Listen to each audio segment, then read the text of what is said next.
Thank you all for coming back. I hope we will keep our telephones off. Oh, is that yours? Yeah. Council, are we ready to continue with this afternoon's witness? If we are, you may proceed, please. Good afternoon, Mr. Chairman. Good afternoon, Commissioners. The witness is on the screen. His name is Mr. LALO JAITEH, a witness who testified last week, but due to technical difficulties, we could not complete his testimony. So today we will sit for about 30 minutes to hear his testimony and then proceed with another witness. Thank you. You may proceed accordingly. Thank you. Good afternoon, Mr. JAITEH. How are you? Good afternoon, ma'am. I'm fine. Thank you very much for appearing again before the Commission. I would like to apologize again on behalf of the entire Commission. We weren't able to complete your testimony last week, but we will do so this week, and we have about 30 minutes to do that. Just before you start, let me just remind you that you're still under oath, so you have an obligation to continue telling the truth. Do you understand that? Yes. Yes. During your testimony last week, you addressed a number of issues, including the arrest and detention, which led to the deaths, which led to one death, which was Lieutenant Almamo Mane, but it was in connection with Lieutenant Landing Sane's arrest, which was led by Usman Sonko. You also addressed the issue of April 10 and 11. You told us that in your role at the time, you were in Cuba with now ex-president Yahya Jammeh, when you received a call from the protocol officer of the former vice president, meaning the vice president at the time, Madam Aissatou Ndiaye Seydi, and you were informed by the protocol officer JAITEH that the vice president wanted to speak to the president, and it was in relation to the student demonstrations that were taking place that day on April 10th. You explained that when you saw the president and you informed him, he appeared to be panicked and nervous, but he took the phone, and when you stepped outside, you heard him say the words that I will just quote to be clear. You said you heard him say, "Take care of these bastards in whatever form," which made you panic, and you went to find out about your own relatives who were, or one particular relative who was a student at the time, so you called your wife in order to check on her whereabouts. And you told us what you understood by that order, which was it could include everything, including killings. After that, we were supposed to start talking about your own victimization, what happened to you. And so in view of the time, I will give you the floor so that you can tell the commission about what happened to you, when it happened, who was involved, the events as they unfolded, as well as the impact of that. Thereafter, the commissioners will ask you questions, and then you will end with a final statement. So you have the floor, Mr. JAITEH. Thank you. Thank you very much, ma'am. Before I go to that, I will just call your attention to this Cuba episode where I mentioned Ablai Kujabi's name. And then after a second thought, it looks like Ablai was not himself present, but what made me strike his name is the telephone call. He made a telephone call with the president. So just to clear that. And then if there is any... in fact, could you just tell us for the record, again, who Ablai Kujabi was at the time? Yeah, Ablai Kujabi is the former National Intelligence Agency Director. He sometimes, because there are 3 Kujabi brothers who sometimes travel with the president. And then I was thinking that Ablai was physically with us in Cuba, but I later understand that he was not physically, but because of the telephone calls he made with the president, that made his name strike in my mind. So just for the record, I just want to clear that. Thank you very much. So your recollection is that he called the president on April 10, 2000, and that's why you recall him. Yeah, the president called him. The president called him. Thank you for that clarification. Please proceed and tell us what happened to you. Ma'am, it was in June, I think around June on the 20th, when I was informed by the former commander, ex-Lieutenant Usman Sonko, to report to the Army headquarters and then to be informed about my transfer. And I reported to the Army headquarters, and I was first reported to the State House. We did the normal movement, then to the Army headquarters. And the second day, that was going to be a 22nd of June, while at home, I got a knock at my door, and then I opened the door. I saw almost 5 to 7 soldiers standing at the door in mask. They are all dressed in mask. And then immediately I opened the door, and AK-47 was pointed to my forehead, and I was informed to be arrested. And then I was tempted to fire because I was myself armed at the moment. The movement of my hand towards my hip to pick my pistol, my hand was on the head of my 3-year-old son, Modu Lamin, who unknowingly followed me to the door. Then something just tell me immediately, don't fire, because if you fire, they will kill the whole family. Then I decided to raise my hands up, and I decided to subdue because of the safety of my family.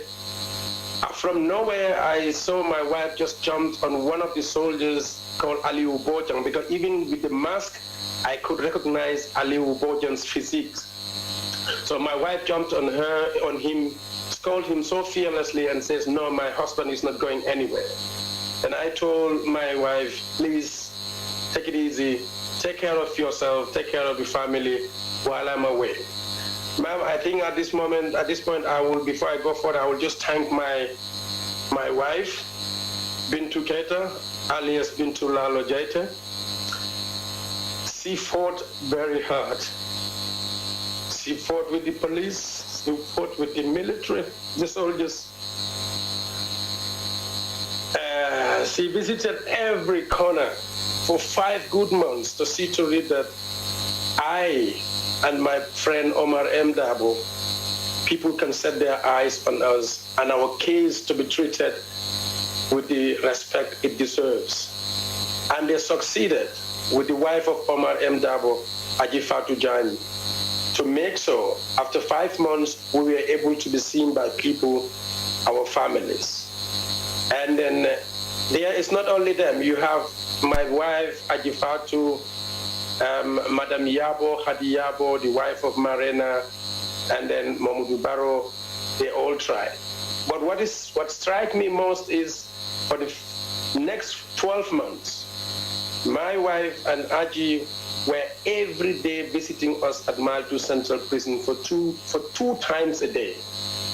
And after 12 months, we insisted that two times a day is too much. They should visit us one day. They never relented. For all this time that we were in Mile 2 prison, every day the first mission is to see to it that we are in good health, we don't die, we are alive. I really will thank each and everybody who helped in whatever way in my problem.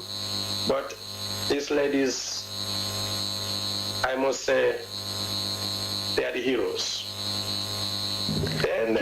Can you tell us a little bit about the first time that you were told you were under arrest?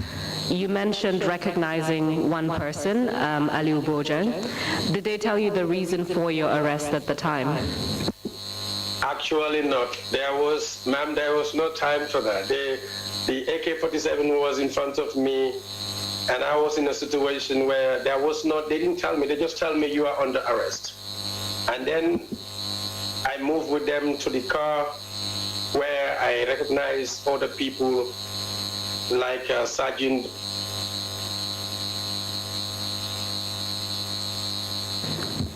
Unfortunately, we can't hear the witness, Obi Van. Mr. JAITEH, can you hear me? Yes, I can hear you. Can you please repeat what you said? You said you moved closer to the vehicle. I believe you might have said it was a van, and you recognized some other people, and then we couldn't hear you after that. Yeah, they took me from the door, from the house, they took me to the car, and at the car they put a handcuff on my hand, and then I could recognize people like Sergeant Paul Bojang, I could recognize Sidi Balde, I could recognize also Francisco Caso, and in the car I could also recognize Corporal Lamin Senghor, called Assassin. And then what I could also say is Sergeant Bojang told me, "Sir, you know, if we are told to come and arrest you, we will do so, but I'm very grateful that your reaction was really very calm." And then we drove to Banjul. Before you proceed further, Mr. JAITEH, you mentioned a Francisco Caso, and you mentioned that your arrest was on the 22nd of June 2000. Can you tell us who is Francisco Caso? Francisco Caso is an Italian. He is an Italian citizen who came to the Gambia, and then he was brought to Kanilai. Yaya Jammeh brought him to Kanilai to train some soldiers. And then that time Yaya was having this idea of creating a group that can do his dirty jobs. And then this group later happened to be the junglers.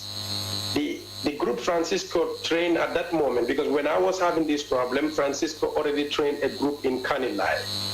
And then this group is not the junglers as per se. But the idea from Yahya Jammeh is to create a group which can do some notorious job for him. So Francisco Caso was brought in to train them. And this was in June 2000.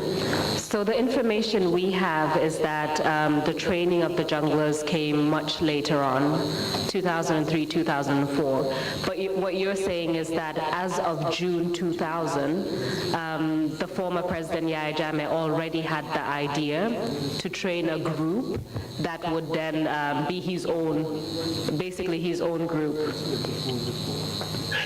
Exactly. In 2000, it doesn't, these are not the junglers as per se. These are not the junglers that we know, like the junglers who appear before you, the commission. Those people were not in this group at that time. But it is the idea for Yahya to have a group trained. So he was starting from 2000. Of course, I sent you a message where that group, which was trained in 2000, was led by one officer. The name maybe I may withheld because you have the message with you. But they are not the junglers as we know, as the Gambian people know. And so maybe you can tell us a little bit about that, because we do not have that information. As of June 2000, you've already mentioned Francisco Caso being at your arrest, and so the information you've provided meant that he was already in contact with the former president prior to that, and he had already conducted some form of training. Do you know how the former president came into contact with Francisco Caso, and under what circumstances? What was the arrangement that this individual would then come to the Gambia and then offer training to military officers? Francisco Caso, I first saw him at the State House with Ablai Kujabi, National Intelligence Agency Director. They came there to see the president. Then we were in Banjul. Then because at that time we are not staying permanently in Banjul because the buildings were being renovated. So we were in Kanilai. So after some time, we saw Francisco Caso in Kanilai, and we were told that he is coming to train soldiers. That was the time before I got a problem. And then a group was selected, and he was training them. By June, at that time, the time I was leaving, the training was even finished. And I could even remember I had a series of problems with Francisco because I used to send him away from the convoy, away from the president's compound, because I had no military communication. No communication came from the army that he is officially coming to train the soldiers. He has contact with Ablai Kujabi and the NIA. So I decided to keep him at an arm's length. When you say you decided to keep him at an arm's length, does it mean that he was trying to be closer? And if yes, what kind of activities was he trying to engage in?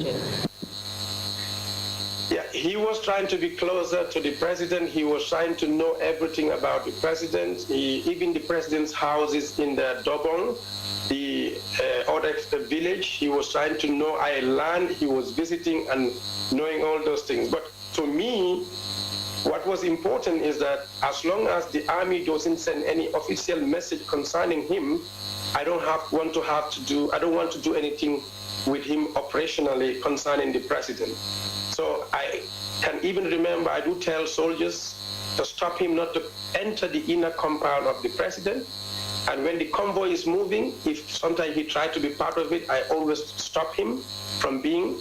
But that was also started when the first day we met, the guy was having a radio in his pocket, a tape recorder. But most of the soldiers don't say it. So from there, my suspicion became increased. But I stopped sending him away when one day I told the president, this man is not a soldier. But he called me in the office and told me, Lieutenant JAITEH, Francisco Caso and his team he's training are under me directly. You have nothing to do with them. They are under me and they take their orders from me. Then the training was not finished. So Yes. So just to be clear, you're saying that former President Yahya Jammeh called you and told you directly to stay away from Francisco Caso because him and the men Francisco Caso was training were under Yahya Jammeh. Is that what you're saying? Exactly. Do you recall any of the names of the people that Francisco Caso was training as of 2000? Okay, most of the names I really forgot, but there was this officer, I wrote the name to you in an SMS. I don't know whether you remember, he's living in America now, but he was not part of the junglers. He was just part of this group, the first group that they think Francisco Caso can train. Well, I don't think there's any need to keep his name confidential unless there are any security reasons I'm unaware of. So you can mention his name or I can provide it to you and you can confirm whether or not that is accurate.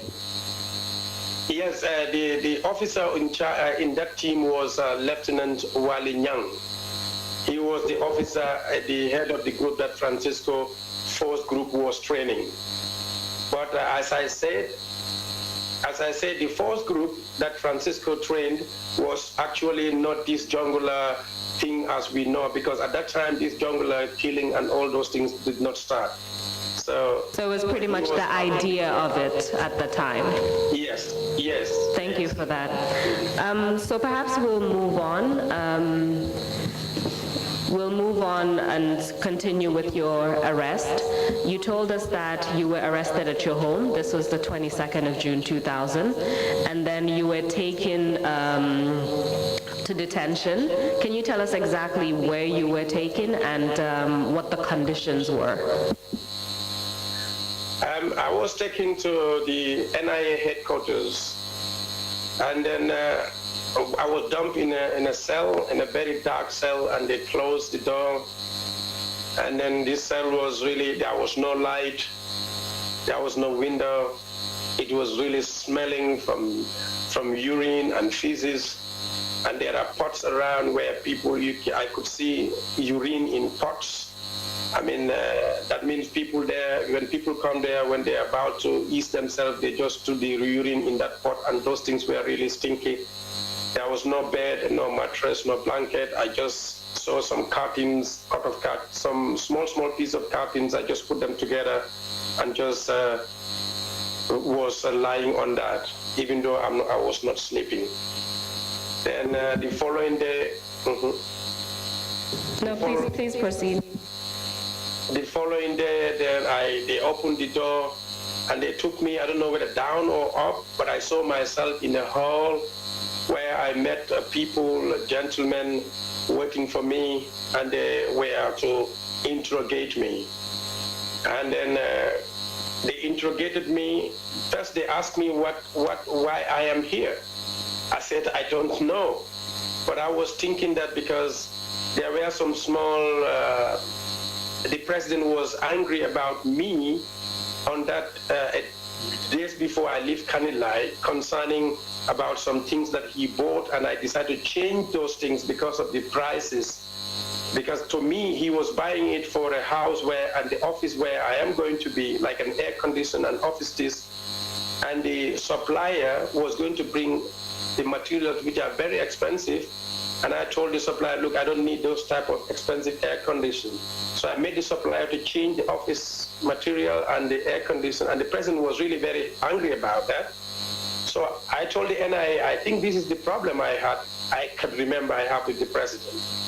But they later informed me that I was arrested concerning a coup d'etat, which was about to be organized by my cousin called ex-former Captain Aladi Kante. And then that's why I was arrested. So I said, I don't know anything about that. And then they later allowed me to write my statement about the... So just very briefly on that, do you recall anyone that you spoke to at the NIA who was asking you those questions? Yeah, it was many people, but among them, the one I could remember actually was Sukuta Jammeh. Sukuta Jammeh I could remember because I think I saw him once And during the interrogation, his name came up once, so that stuck in me. And that's the only one I could remember. But he was really very respectful. He did not harm me. He did not insult me. But I could remember his name. And for how long did you stay at the NIA? I think at the NIA I stayed almost 5 to 6 days, if I could remember, because we were... Please continue. I think 5 to 6 days. That was on the 30th day of June. We were picked up by military police to the Carnifing Magistrate Court, where I was charged for treason and remanded in Mile 2 prison. And then the military police took us to the Mile 2 Central Prison. And where were you kept at Mile 2? Yeah, we were kept at the maximum security wing. But I just wanted to say something. At the NIA in the cells, I could not remember an official mealing system, but I wanted to just express my gratitude to a friend called Ablai Gay, who was working with the NIA, who used to bring me food, even though I don't have appetite. And one soldier called Yankuba Ture at the State House, who once wanted to cry in front of my cell because of my condition, and he wanted to bring food. I sent him away. I said, go away, because if there's your friends, they see you crying here, you may end up in the same cell which I am. So I wanted to acknowledge those things also. So at the Mile 2 Central Prison, we were taken to maximum security wing, and I was kept in the cell number 1. This cell is the one near the gallows, because before there was a place called gallows during 1981 or so. My cell was near that, and also near Sana Sabale's cell. Another terrible, horrible cell, without light, without window, no blanket, no. The bed is out of concrete slab, and then no mosquito net. It is just a horrible cell. And then I spent the first night there. The following morning, I wake up, the whole cell was white from salt and water, because the salt water was coming from underground. And then the whole floor of the cell was wet. And this is the cell I spent almost 1 year in, and then moved to another cell, I think cell number 2. Cell, it was sown at the GRPS after the changes. I think the Minister of Interior, my father, visited GRPS prison, and he saw that cell on GRPS. This is a cell I was living in myself for almost 24 months. How much time did you spend at Mile 2? How long was your detention? Our detention, I think, was about 3 years, 1 month, 8 days. I can remember, if my memory can serve me well. You told us that you were charged with treason. Can you tell us what the outcome of that case was?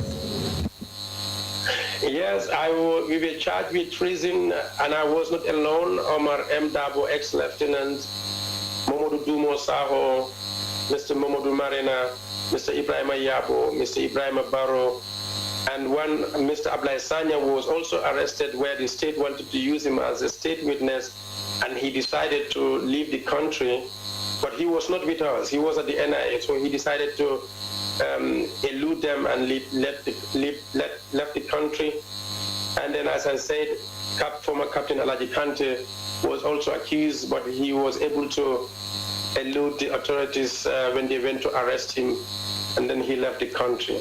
So the decision was, we were going to court, high court, because it was a treason, and then the military police was picking us and bringing us to and fro, where I should also be thankful to ex-Lieutenant Lamin Kombo, who was military police, and then former General Savage, who used to pick us, and they were really very respectful, and they gave us our due. So I just wanted to call them out here. We went to court. I could remember one time Justice Grant was our judge, and then he one time told the DPP, the Director of Public Prosecution, that if they are not serious with the court case, he is going to throw it out. And then they took it away from him, and we had to sit for 7 months until it was then given to Justice Ahmed Belgori, who in July, I think, July, what is the date? Would that be 28? July 28, and then 2003, he decided, Ahmed Belgor, out of blue, because he told the prosecution, I will not keep these people longer if you people don't bring me evidence. If you bring me evidence and they're guilty, I'm going to put them to death. But if you don't bring me evidence, I'm going to release these people. And then they could not bring any evidence. And then all of a sudden, the justice told them, please allow me for 30 minutes. And he went to his chambers and came back in 30 minutes and decided to acquit and discharge. I was surprised. I was crying because I never thought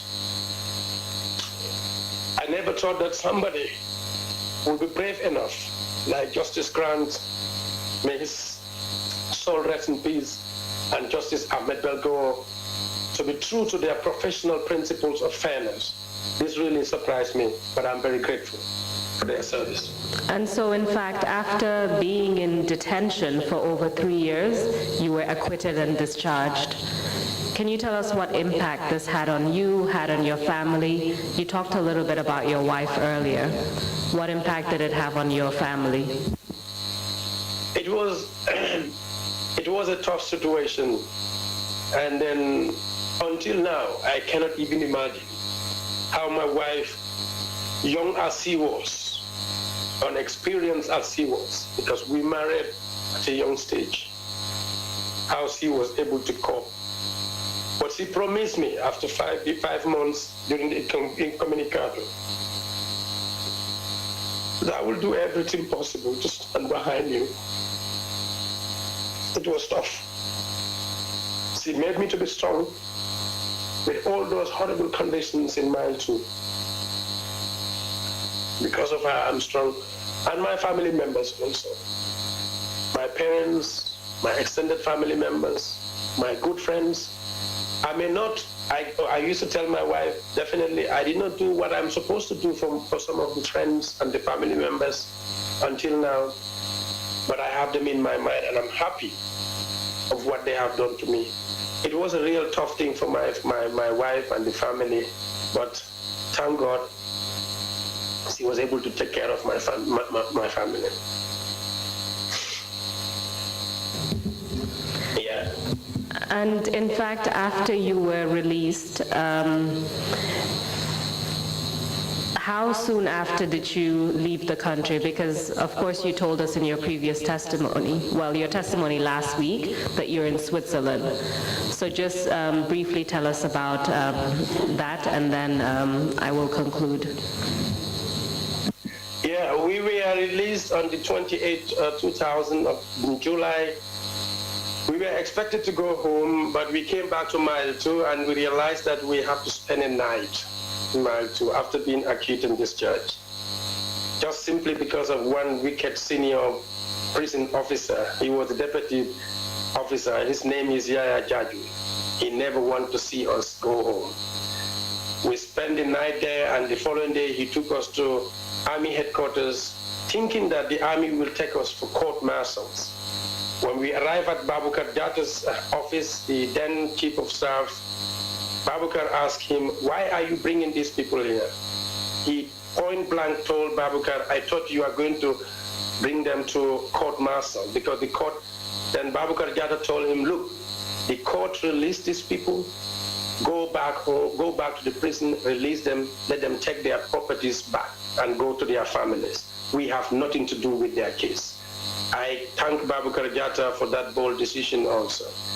And then I was there in Gambia, I think for almost 1 or 2 months, which I felt very unsafe, because I felt being followed anywhere I go to. And then I could see people following me in suspicious situations, and I decided to leave the country and went to Senegal to try to find a way to go to Switzerland. And when did you, in fact, go to Switzerland? In Switzerland, I arrived here, I think it was in January 30th, if I could fully remember, 2004.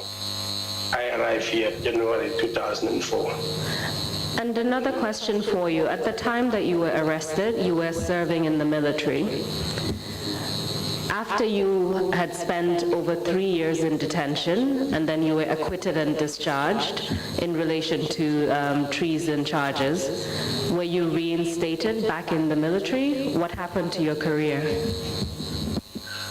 When we were released, actually before I go, we went back to the army as normal because we were not dismissed at that moment from the military. So we were given 2 weeks holiday. And I went to Badibu, to the provinces, to meet my family. I think it was on the 8th of August 2003. And Omar Dabo, my friend, called me to say I have to come back because he received a letter that we are discharged because of security reasons. So I came back, then we were discharged. Then that was the time I decided, after some time, I decided to leave the country to go to Senegal. But ma'am, I will take also this opportunity to thank my lawyers, lawyer Usman Silla, lawyer Usainu Dabo, lawyer Maifat, and all the lawyers, because when we have a case, you have the courthouse is full of lawyers. Most of them are doing it pro bono. I am very grateful to them, and my family thank them also. Mr. JAITEH, thank you very much, and thank you again for your patience. I have concluded. I will hand over to the chairman in case there are any questions from the commissioners, and then you will be given the opportunity to make a brief final statement. Thank you very much. Mr. Chairman. Thank you. Thank you very much, my counsel, and thank you, Mr. JAITEH, for your testimony, and thank you for agreeing to come back. Sorry we couldn't complete it the other day because of the technical difficulties that we had.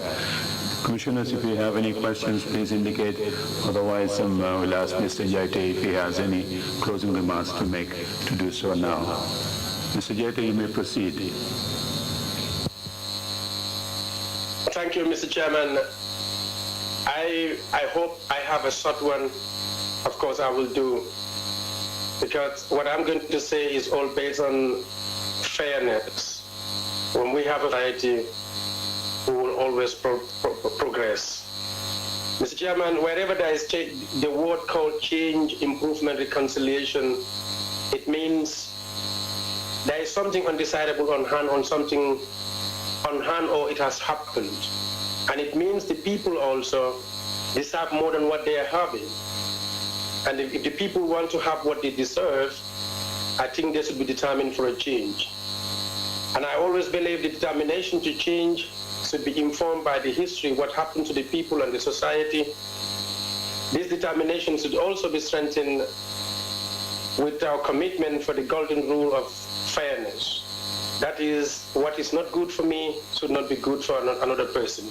And we understand that we are one people, the same brothers and sisters. And together we can make changes towards a better society. I believe one of the routes for we Gambians for a better society, a healing one for that matter, is through this TRRC, Truth, Reconciliation, Reparation Commission. The essential of this commission is to revisit our history, what has happened to us, look at it, learn from it, by the citizens telling the truth. When we learn from it with the spirit of reconciliation and our commitment towards a better society and a fair society, with the necessary reparation, a history will be written in which is nothing other than your recommendation. And that recommendation, I think, will be respected and accepted by the people. I am not naive that a life lost really is not reparative, but I believe if we are able to tell the truth, if Yaya Jammeh was taken to justice, his properties are being confiscated, and at least the life loss will feel that there is a reparation. I am telling my fellow citizens, I always say, there was no civil war in the country. There was no tribalism in the country. That was just a foolish propaganda Yahya Jammeh was using to divide us as a nation. It was not between the Jolas and the Mandinkas. It was not between the Fullers and the Wallers. It was Yahya Jammeh alone and few of his bad soldiers who strangulated the country to the point of suffocation.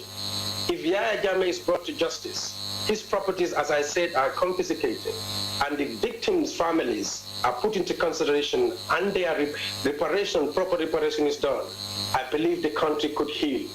And that will also serve as a lesson to our present and future politicians to know that our institutions should be nurtured and invested in. Because this is important, because institutions bring decency to society. Therefore, it needs us as a people to operate them in fairness.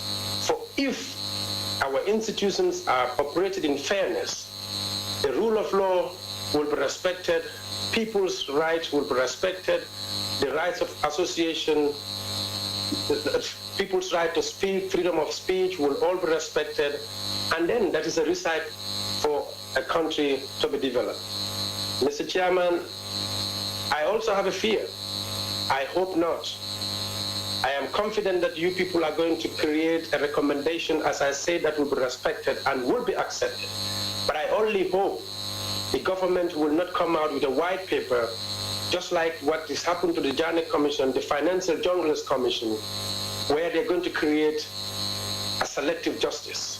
I hope that will not happen, because if that happens, the country will not heal, will still continue hating each other and then angry. My last point is for the army. My former comrades, the Gambian National Army, please let us be wise. Let us be wise. Any politician who uses his army towards his people is a selfish politician. So let us not allow the institution to be used again by our politicians, because Yahya Jammeh used this institution for his errands with only 0.00% of the military, because the army also has good people, but he used them against the army itself. Can we imagine how many soldiers were butchered, how many soldiers lost their job, and how many soldiers were in exile, how many soldiers were in prison? It's too much. At the end of the day, what has Yahya Jammeh done? He left the people that were even doing the bad things for him, and he's gone. And I'm quite sure when he is facing justice, he will deny that he is the one who ordered these atrocities. So let the Gambian National Army know that we are being paid, they are being paid by the citizens, and their loyalty is not for anybody, but for the citizens. And they will come in only when there is a state of emergency. So please, let the Gambian National Army learn, let them respect themselves, let them respect the institution, let them know what has happened. If that happens, Mr. Chairman, I'm quite sure the Gambia is not divided as we think. We will survive. Long live Gambia. And thank you very much, Mr. Chairman. Thank you very much, Mr. JAITEH, for those very wise remarks. And again, we are very grateful that you have found time to come and testify before the Commission. Thank you again very much, and au revoir. Thank you. Thank you. Merci beaucoup. Merci beaucoup. De rien. Merci. Alors, Council, are we ready with the next witness? Yeah, yes, Mr. Chair, we're ready to proceed with the next witness. Thank you. May I ask the author to call in the next witness? Thank you.